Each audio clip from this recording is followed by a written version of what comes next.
Bonjour à toutes et à tous. Merci d'être venus pour ce talk. Vous êtes courageux pour venir entendre parler de Kubernetes et système d'exploitation de bon matin. C'est bien. Du coup, merci à Intech d'organiser Luxio. Ça fait super plaisir d'être ici avec vous pour parler de Flatcar et de Kubernetes et puis de déploiement d'applications sur ça. Donc très rapidement, je vais me présenter. Je m'appelle Mathieu, je suis un ancien de l'Estine, donc je sais qu'il y a pas mal de personnes qui sont anciens de l'école aussi chez Intech. Et à part ça, je travaille donc chez Microsoft sur un système d'exploitation qui s'appelle Flatcar. Donc c'est un système d'exploitation qui est open source, community driven, donc ça va être le sujet de ce talk. Et en dehors de ça, j'ai monté une association qui s'appelle SRE France. Et on organise des meet-up et des conférences sur les thématiques DevOps, que ce soit un peu partout en France. On essaie d'organiser des meet-up tous les 2-3 mois pour parler de sujets DevOps et qui touchent au monde SRE. Donc si vous voulez en savoir plus, je serais ravi d'en discuter avec vous à l'issue de ce talk. Et aussi, je suis membre d'une association qui s'appelle Ingénieurs sans frontières, où on travaille sur les thématiques citoyennes et comment l'ingénieur en fait, peut impacter avec ses connaissances le monde dans lequel on vit. Et donc je suis sur la partie maintenance des systèmes numériques de l'association. Donc ça c'est pour la petite présentation. Vous pouvez me suivre sur GitHub, sur Mastodon si ça vous intéresse et si vous voulez échanger sur les sujets dont on va parler. Donc petite mise en place du contexte pour savoir où est-ce qu'on se situe, parce que ça peut être très générique, très vague. Donc vous avez vos applications, back, front, qui tournent dans des services, pas forcément des microservices, mais simplement des services qui vont tourner dans des images Docker, dans des conteneurs Docker. Donc vous avez tout ce petit monde qui vit, qui communique avec eux, qui communique avec l'extérieur. Donc ça, je vous apprends sûrement pas grand-chose. Et ce petit monde-là, on va l'orchestrer avec Kubernetes. Donc c'est l'orchestrateur qu'on va utiliser pour gérer justement le cycle de vie de nos conteneurs, de notre application. Donc pour la plupart du monde, le talk pourrait s'arrêter là et dire voilà, Kubernetes, on l'utilise pour déployer des applications. Maintenant, Kubernetes, souvent je fais le distinguo sur les deux types d'utilisateurs qu'on va avoir. Il y a les personnes qui vont utiliser Kubernetes pour déployer des applications, donc simplement consommer entre guillemets un cluster qui est déjà déployé, déjà existant. Et il y a les personnes qui vont administrer le cluster. Donc nous, on va plutôt se passer sur le deuxième type de personnes, donc c'est les administrateurs de cluster. Donc Kubernetes, même si c'est un orchestrateur, c'est quelque chose de gros, etc., ça reste un logiciel. Et donc comme tout logiciel, il va tourner sur un système d'exploitation. Donc on est ici. Flatcar, c'est un système d'exploitation qui est basé sur Linux, au même titre qu'un Debian, qu'un Ubuntu, qu'un Fedora CoreOS. C'est un système d'exploitation donc, qui va faire tourner Kubernetes, par exemple. Et donc notre système d'exploitation, lui, il va faire le lien entre l'infrastructure qui est sous-jacente, donc notre hardware infrastructure, donc ça va être ARM64, AMD64, donc sur du cloud, du privé, public, on-premise. Donc notre système d'exploitation, c'est vraiment le lien entre le hardware et puis le logiciel qui tourne dessus. En l'occurrence, Kubernetes. Donc voilà pour la mise un peu en contexte, pour savoir où est-ce qu'on se situe dans ce talk. On se situe sur la partie système d'exploitation. Flatcar, qu'est-ce que c'est? Assez rapidement, ça couvre trois principes assez propres à lui-même. C'est-à-dire que c'est un système d'exploitation qui est dédié pour faire rouler des conteneurs. Donc c'est un système d'exploitation qui a une seule utilité, c'est faire rouler des conteneurs. À la différence d'un système comme Ubuntu ou Debian qu'on va utiliser par exemple au quotidien sur nos machines pour travailler, pour aller sur Internet, pour voilà, un OS classique, Flatcar, lui, c'est vraiment dédié pour faire tourner des conteneurs. Donc ça veut dire que de base, out of the box, il y a déjà tous les composants qui sont installés, le kernel qui est bien paramétré pour faire tourner du conteneur, les environnements de conteneurisation qui sont déjà présents, et ni plus ni moins. Donc il y a vraiment juste ce qu'on veut pour faire tourner du conteneur. Flatcar, c'est un système qui va se mettre à jour automatiquement. Donc c'est-à-dire qu'une fois que c'est déployé, vous pouvez juste oublier que c'est déployé et il va se mettre à jour automatiquement dès qu'il y a une nouvelle release, donc c'est-à-dire une fois par mois ou toutes les 2 semaines. On va avoir une mise à jour et du coup, il va se mettre à jour tout seul. Donc ça, c'est intéressant parce qu'on va déployer ces conteneurs sur notre système d'exploitation et dès qu'il y a une nouvelle release de Flatcar, il va se mettre à jour tout seul et du coup, on est toujours safe sur les vulnérabilités qu'on peut trouver sur les différents logiciels comme le kernel ou d'autres logiciels qui peuvent composer donc, cet écosystème de conteneurs. Flatcar, c'est un système qui est immutable. Alors, immuable, désolé, je vais faire beaucoup d'anglicisme là-dessus, mais c'est un système qui est donc immuable, c'est-à-dire qu'on ne peut pas le modifier. On ne peut pas le modifier. Le /USR, par exemple, est en lecture seule. Ce qui dénote un peu des systèmes classiques où on peut écrire un peu partout où on veut dans un système Linux. Là, le /USR est en lecture seule, par exemple, où tout simplement, il n'y a pas de package manager. Donc, ça veut dire que vous ne pouvez pas arriver sur un instance Flatcar et faire apt install mon logiciel préféré ou d'autres choses comme ça. Donc, c'est vraiment, vous l'utilisez tel quel et vous allez juste vous en servir pour déployer des conteneurs. Normalement, vous n'avez rien besoin d'installer dessus. Pour la partie sécurité, donc, c'est un système qui, de base, vu qu'il est très peu permissif, et ben, en fait, on a déjà quelque chose qui est un peu sécure par son design.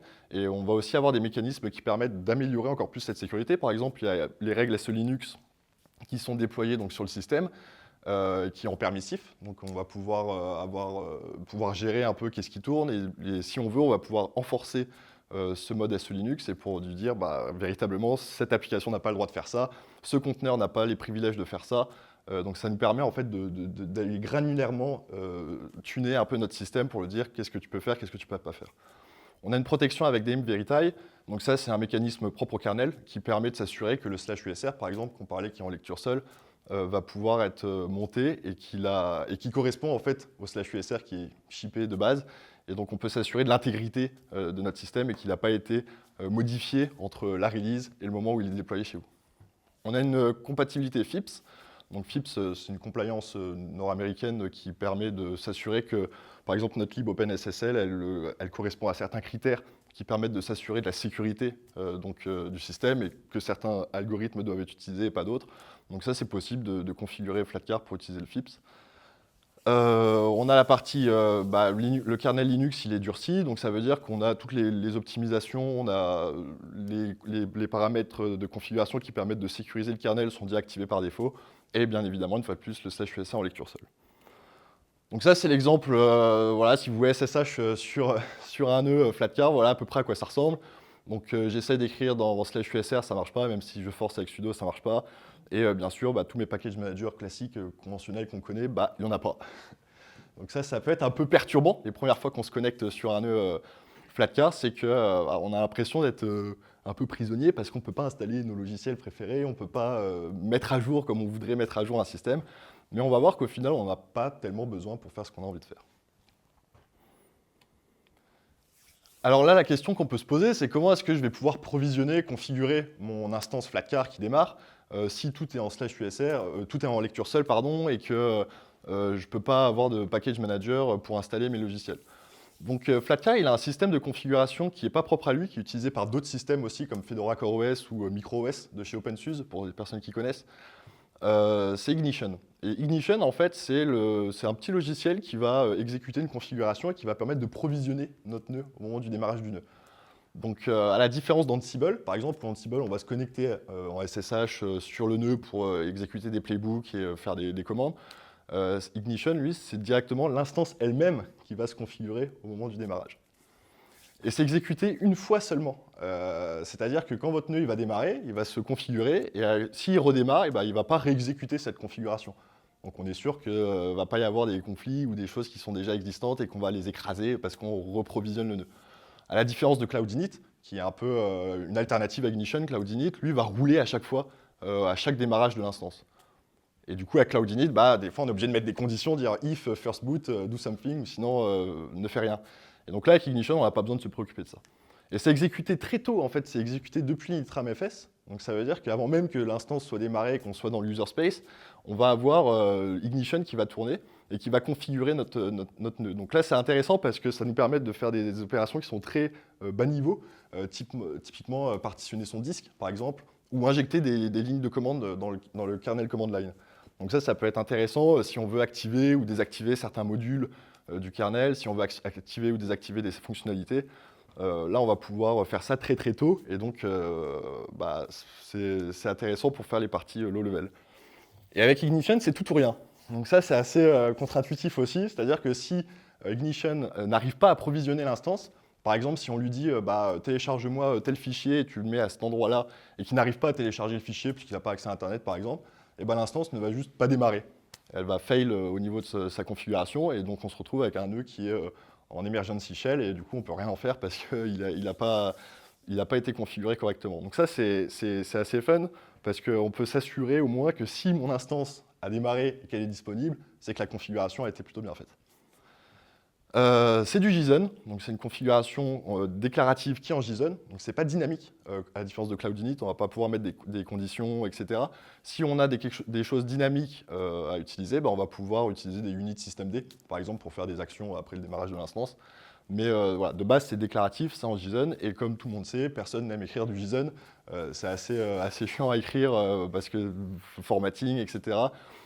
Du coup, on va utiliser un outil qui s'appelle Butane, qui va nous permettre de générer cette configuration.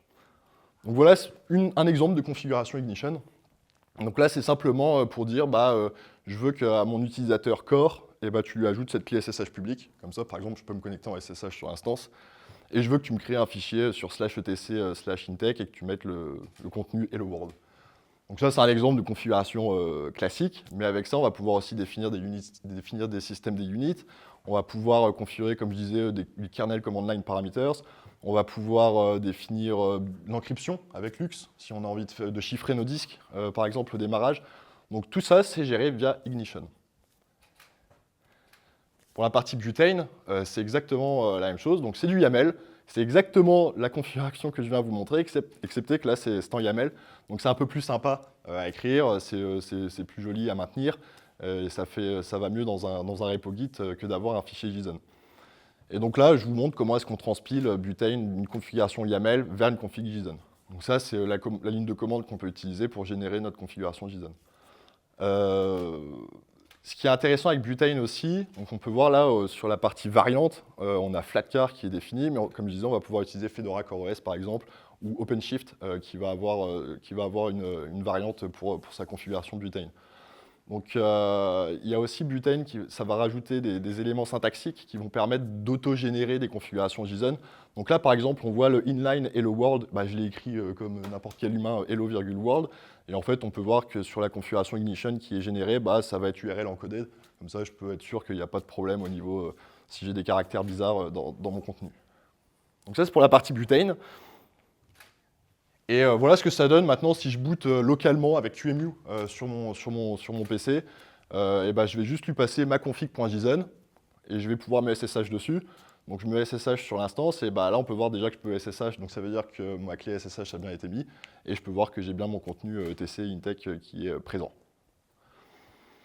Donc ça c'est localement avec Ignition, comment ça fonctionne, mais là on peut être en mesure de dire moi mon cluster ou mon instance Flatcar ne va pas forcément rouler localement sur ma machine. Donc comment ça se passe avec des cloud providers, comment ça se passe avec pas localement quoi. Donc ce qui va être intéressant c'est que du côté du cloud, ça existe, c'est un mécanisme qui existe depuis des années. Donc avec Cloud-init, on va pouvoir utiliser des user data. Donc là, c'est un screenshot de Azure, mais vous avez pareil sur Google Cloud, vous avez pareil sur OpenStack, vous avez pareil sur VMware, par exemple. Donc vous allez pouvoir copier-coller cette JSON-là à l'endroit-là des user data. Et en fait, Ignition, quand ça va démarrer sur la partie cloud, il sait qu'il roule sur un Azure, sur du on-premise, sur du OpenStack, et il sait qu'il doit aller chercher cette configuration qui est disponible sur le service de metadata, et il va l'appliquer. Donc au final, ce qui est intéressant aussi, c'est que la configuration est agnostique de l'endroit sur lequel on roule, puisqu'on va configurer le nœud, et on ne va pas le configurer s'il est sur OpenStack, on ne va pas le configurer différemment que s'il est sur VMware. Pour VMware, par exemple, il n'y a pas de IMDS, donc il n'y a pas de service de metadata. Du coup, à ce moment-là, la config Ignition, on va la mettre en base 64 et puis on va mettre ça en guest info variable pour celles et ceux qui ont fait du VMware. Mais voilà, sur OpenStack, ça marche aussi. Et même sur du bare metal, donc si on a une instance qui est déployée on-premise, on va pouvoir dire à l'instance, va chercher Ignition, qui est cette configuration qui est sur une URL qu'on lui aura donnée en ligne de commande.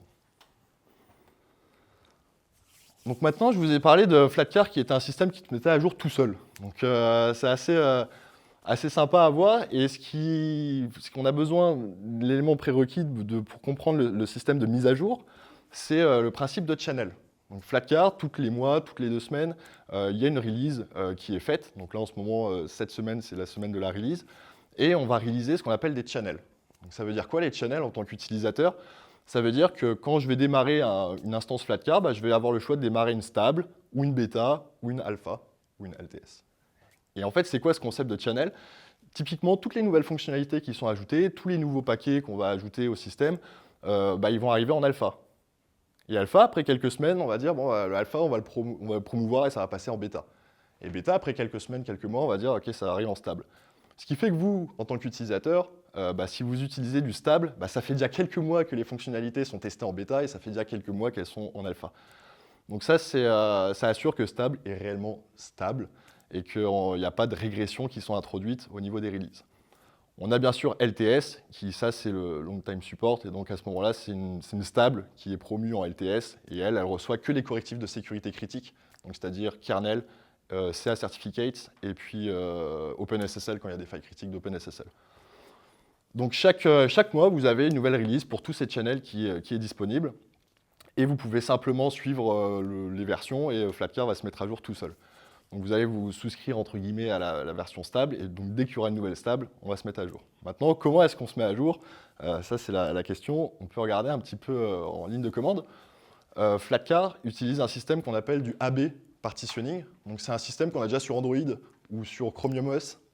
Et donc en fait, ça veut dire qu'au niveau de notre disque, on va avoir une partition USR-A et une partition USR-B. Donc cette partition-là, c'est ce qui sera monté sur le /USR en lecture seule. Donc c'est vraiment notre système entier, donc avec toutes les libs, tous les logiciels, userbin, etc., qui sont sur le /USR. Donc c'est cette partition USR-A ou USR-B qui va être montée. Ce qui fait qu'à n'importe quel moment du cycle de vie de votre instance, vous aurez toujours deux partitions qui seront sur le système, une qui sera active, donc avec votre version courante de Flatcar, et une qui est passive. Et donc c'est cette partition passive qui va récupérer la mise à jour Flatcar. On va rebooter la machine, et à ce moment-là, on va utiliser la nouvelle partition USRB qui va devenir notre nouveau /USR. Donc voilà, ça c'est un peu un extrait qu'on peut voir si on s'intéresse à la chose. Donc là, on peut voir que sur mon USR-A, j'ai une priorité 1 et USRB, j'ai une priorité 0. Donc ça veut dire que quand je démarre mon système, il va monter USR-A sur le /USR, et c'est ce qu'on peut voir ici, c'est le /dev VDA3. Donc là, on est monté sur cette version-là, VDA3, qui est donc ma partition USR-A. Maintenant, comment ça se passe au niveau de l'update? On va avoir un nouveau personnage qui rentre en ligne de mire, c'est le serveur de mise à jour, Update Server. Donc ce serveur de mise à jour-là, vous avez le choix. Soit vous utilisez le serveur public de Flatcar qui distribue les releases, soit vous pouvez décider d'avoir votre propre service de mise à jour. Si vous êtes dans un environnement air-gap ou sur du on-premise et que vous avez des politiques internes d'entreprise qui font que vous devez contrôler qu'est-ce qui est déployé au niveau de Flatcar, vous pouvez avoir votre propre update server. C'est un logiciel open source, c'est juste une image Docker à monter avec une base de données. Et voilà, vous avez votre propre update server. Donc c'est le même qui est utilisé par Flatcar, sauf que celui de Flatcar, il est public. Donc vous pouvez directement vous brancher dessus et récupérer les mises à jour.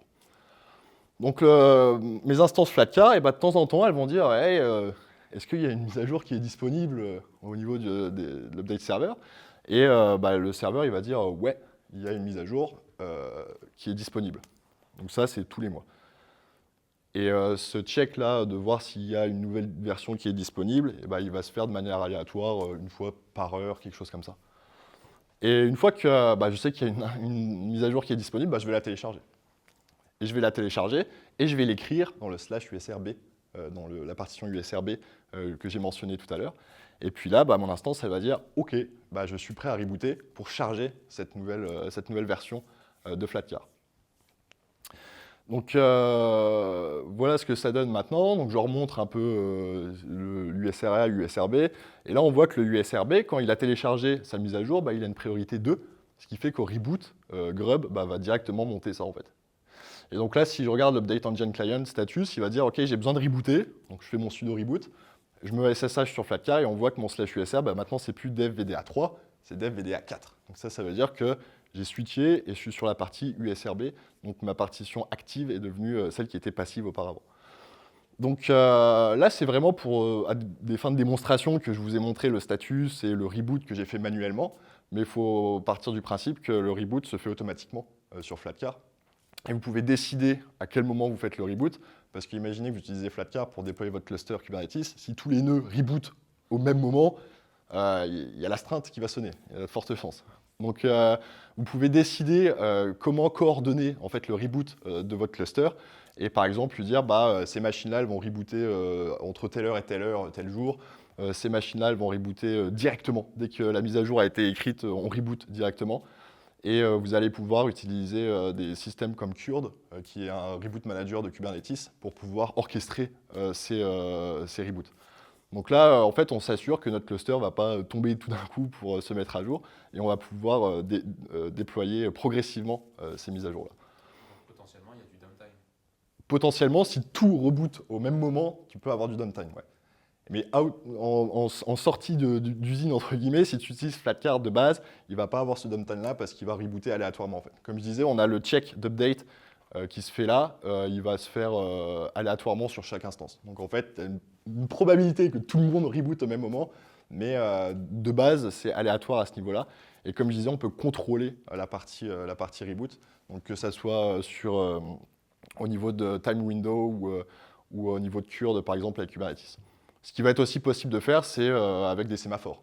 Donc vous pouvez avoir un cluster etcd qui est déployé quelque part, et vous allez dire à Flatcar, prends un token pour rebooter, et s'il y a une autre instance qui veut rebooter, elle ne pourra pas prendre le token parce qu'il est déjà utilisé par l'instance-là, donc elle va devoir attendre que le token soit remis à disposition pour pouvoir rebooter. Comme ça, en fait, tu peux affiner un peu ton reboot, et tu n'as pas tout le monde qui reboot au même moment. Donc ça, c'est pour la partie mise à jour, et Kubernetes dans tout ça. Donc ça, c'est un extrait de la doc de Flatcar, des versions qui sont supportées, donc globalement, c'est les versions mainline. Ce qu'il faut savoir, c'est qu'avant chaque release de Kubernetes, de Flatcar, on teste intégralement le système d'exploitation. Donc on a un framework de test qui fait à peu près 150 tests et qui va les faire rouler sur tous les cloud providers. Donc ça permet d'identifier d'éventuelles régressions, que ce soit kernel, que ce soit systemd, que ce soit des choses qu'on n'a pas envie que ça arrive dans un cluster Kubernetes. Donc on a des tests automatiques, et un de ces tests s'occupe de déployer un cluster Kubernetes assez simple. On va déployer donc le cluster avec différents CNI, Calico, Flannel, Cilium, et on va s'assurer qu'on peut toujours déployer des pods, qu'on peut toujours déployer des applications et que ça fonctionne bien. Donc ça, avant chaque release, c'est testé. Bien évidemment, on ne peut pas couvrir tous les scénarios possibles et inimaginables parce que c'est un système d'exploitation. Donc par défaut, on ne sait pas qu'est-ce que l'utilisateur va en faire. Donc on essaye de couvrir un maximum de scénarios possibles avec les tests automatisés, notamment des tests Kubernetes. Mais le meilleur test qu'on peut dire, entre guillemets, c'est de faire rouler quelques nœuds en bêta dans son cluster pour être sûr que, en fait, dès qu'il y a une nouvelle mise à jour, bêta va réussir à catcher en fait, ces problèmes-là, que ce soit des régressions au niveau de votre charge à vous ou au niveau du système Linux. Ça, c'est pour Kubernetes. Donc, pour installer Kubernetes sur Flatcar, vous avez plusieurs manières. Donc, butane ignition, provisioning, maintenant on sait ce que c'est. Donc, avec ça, vous allez pouvoir définir, OK, mon control plane, il va démarrer comme ça, voilà ma configuration dont j'ai besoin. Donc, tout ça, vous le faites avec butane ignition. Il y a la documentation, vous pouvez juste copier-coller, puis ça vous déploiera un cluster Kubernetes. Vous avez des projets communautaires comme Typhoon. Typhoon, c'est un ensemble de modules Terraform qui vous permettent de déployer des clusters Kubernetes sur différents cloud providers avec Fedora CoreOS et avec Flatcar. Donc Typhoon, c'est vraiment du Terraform qui vous permet juste de faire Terraform Plan Apply et puis hop, vous avez vos clusters qui sont déployés. Et donc c'est des modules qui sont maintenus par la communauté et qui sont très, très actifs, c'est super à jour. Et vous avez Cluster API. Je ne sais pas si vous connaissez Cluster API de nom ou de près comme de loin. Cluster API, c'est un sous-projet de Kubernetes qui est géré par Kubernetes SIGs. Et l'objectif de Cluster API, c'est de déployer des clusters Kubernetes à partir de clusters Kubernetes. Ça, c'est Kubernetesception. Et Flatcar est supporté sur Cluster API. Et c'est d'ailleurs l'OS qui essaye maintenant d'être le go-to OS pour déployer des Cluster API. Parce qu'en fait, on se rend compte qu'une fois que notre cluster est déployé, en fait, tous les mécanismes de Flatcar, que ce soit la sécurité, la mise à jour ou l'environnement de containerisation, ça fonctionne bien. Cluster API, je vous recommande d'aller jeter un œil à l'occasion si vous avez le temps. C'est assez rigolo de vous déployer du cluster à partir d'un cluster. C'est assez conceptuel. Donc maintenant, la question qu'on a souvent, c'est comment est-ce que je peux étendre le système s'il est immuable. Je n'ai pas de package manager, /USR en lecture seule. Et des fois, je vais vouloir installer un logiciel qui ne tourne pas forcément dans des conteneurs. Typiquement, je veux avoir un autre container runtime. J'aime pas la version containerd qui est shippée avec Flatcar, j'en veux une autre. une plus récente ou une moins récente parce que mon cluster Kubernetes, j'ai pas pris le temps de le mettre à jour, donc il faut que j'ai un conteneur qui soit différent. Ou alors simplement j'ai des modules kernel à charger. Donc là, comment est-ce que je peux faire pour étendre le système Flatcar alors qu'il est considéré comme immuable? Et bah, du côté de systemd, il y a une fonctionnalité qui s'appelle systemd 6x, qui est très récente, donc c'est depuis la version 248 de systemd, qui permet en fait de monter une image qui est en SquashFS par exemple, ou un dossier, et de le monter en overlayFS sur le /usr. Donc ça, c'est assez intéressant. OverlayFS, ça vous parle peut-être pas, mais ça vous parle sûrement si vous faites du Docker, parce que c'est simplement le système de fichiers que Docker utilise. OverlayFS, vous allez construire une image très simple, une image RAW en SquashFS. Vous allez juste prendre l'environnement SquashFS sur votre ordinateur et vous pouvez packager ce que vous voulez dans une image. Donc là, c'est un exemple avec Podman. Donc j'ai une image podman.raw. Et en fait, si on dissèque, donc si on regarde qu'est-ce qu'il y a à l'intérieur de cette image, on peut voir que j'ai un /usr et avec mes libs qui vont bien, mes lib64, mon dossier bin. Donc en fait, tout ce que Podman a besoin pour rouler. Donc ça, c'est un exemple comme un autre. Mais vous avez des images systemd 6x, par exemple ZFS. Si vous avez besoin de modules ZFS pour votre cluster Kubernetes, vous pouvez utiliser l'image systemd 6x. Donc ça, c'est assez intéressant parce que c'est natif à systemd. Et vous allez pouvoir en fait faire vos propres petits /usr à monter en fait en overlayFS sur le /usr, tout en gardant les mécanismes de sécurité, donc c'est-à-dire dmverify pour s'assurer que c'est bien ce qu'on monte, c'est bien ce qu'on voulait monter, et aussi d'avoir toujours le /usr en lecture seule, parce que c'est juste monté en read-only. Donc avec overlayFS, on garde quand même ce comportement-là. Sur la nouvelle version de systemd 255, donc celle qui est actuelle, on va pouvoir même monter nos images en SquashFS, les monter sur /usr et dire maintenant /usr devient en read-write. Donc ça, c'est intéressant pour les distros comme Ubuntu qui n'ont pas de read-only sur /usr. Vous allez pouvoir utiliser systemd 6x sur des systèmes comme Ubuntu. Donc ça, c'est l'exemple avec Podman. Alors pourquoi Podman? Parce que c'est une demande qu'on a souvent au niveau de Flatcar. Ah, j'aimerais bien avoir Podman sur Flatcar, comment est-ce que je peux faire? Donc Podman, c'est un container runtime, on va dire, et ce qui se passe, c'est que c'est écrit en Go et on ne peut pas le compiler statiquement. Donc je ne peux pas avoir juste un petit binaire et faire wget mon binaire Podman et puis l'installer sur ma machine. Donc il va falloir utiliser systemd 6x parce que on peut voir qu'en fait il a des dépendances sur des libs, donc ça je ne peux pas les compiler statiquement. Et donc ça c'est l'exemple voilà, sur Flatcar. Donc là je fais un Podman version, j'ai rien parce que c'est pas installé. Et donc je fais un sudo systemd 6x refresh. Et donc là en fait il va me monter donc les images qui sont disponibles sur la machine, il va les monter sur le /usr. Et magie, j'ai Podman qui est installé sur mon système. Donc ça c'est une manière d'étendre. Et on peut voir d'ailleurs que sur le refresh, j'ai containerd, Docker, l'OIM et Podman du coup. Mais c'est intéressant de noter que containerd et Docker sont livrés sur Flatcar comme des images systemd 6x. Donc ce qui fait que demain, vous voulez déployer Flatcar pour faire du cluster Kubernetes, vous ne voulez pas avoir Docker parce que Kubernetes utilise que containerd, et donc pour certaines raisons, vous voulez retirer Docker et avoir juste containerd, et vous pouvez dire désactive-moi cette extension-là, et en fait, moi je veux juste garder le minimum, c'est containerd.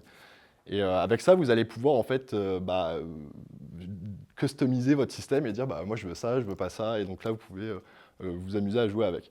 Et pareil pour la partie OIM. Donc OIM, c'est tous les logiciels. Par exemple, sur Google Cloud, vous avez des petits logiciels qui permettent, par exemple, de faire du login sur Google Cloud. Donc ça, c'est des logiciels qui sont directement sur Flatcar, mais qui sont dans une partition dédiée. Donc c'est OIM. Donc là, QEMU, il n'y a rien, parce qu'on a besoin de rien spécifique à QEMU sur Flatcar. Mais voilà, sur Amazon aussi, il y a des choses spécifiques à Amazon à avoir sur le système. Donc là aussi, c'est shippé comme des extensions systemd. Et ce qui est intéressant, c'est que toutes ces images-là vont bénéficier en fait de l'update server qu'on a montré tout à l'heure. Donc elles aussi, elles vont se mettre à jour s'il y a des nouvelles versions OIM. Et donc ça, c'est Butane Ignition. Donc maintenant, vous savez à quoi ça ressemble. Et donc ça, c'est un exemple pour démarrer Flatcar en utilisant Butane Ignition et pour installer Podman. Donc là, une fois que ça s'est déployé, Ignition va récupérer le contenu de podman.raw, il va l'écrire dans etc opt extension podman.raw, il va me faire un symlink de ça, et du coup, à ce moment-là, quand vous allez SSH sur le nœud, vous aurez Podman qui est installé. Quelques ressources, quelques infos, il me reste 20 secondes. Flatcar, c'est community driven, open source, donc il n'y a pas de... La gouvernance, c'est la communauté qui le gère. Chaque mois, on fait des office hours, donc n'importe qui est libre de rejoindre, c'est sur Jitsi. Et donc il y a aussi les vidéos enregistrées sur YouTube si vous voulez voir. Et donc c'est là qu'on discute avec la communauté, qu'on discute avec les mainteneurs, qu'est-ce qu'on va faire, qu'est-ce qu'on priorise. On est sur le Kubernetes Slack. Et puis voilà, tutoriel Flatcar si vous voulez un peu tester localement avec QEMU ou Flatcar et déployer vos premiers conteneurs et pourquoi pas vos premiers clusters. Et pour l'information, la semaine prochaine, c'est KubeCon à Paris. Donc je serai avec une personne de chez Red Hat pour parler de Fedora CoreOS et de Flatcar et d'utiliser les conteneurs OS pour déployer des clusters. Donc voilà, pile à l'heure. Merci à vous pour votre attention. Si vous avez des questions, n'hésitez pas, je suis là toute la journée.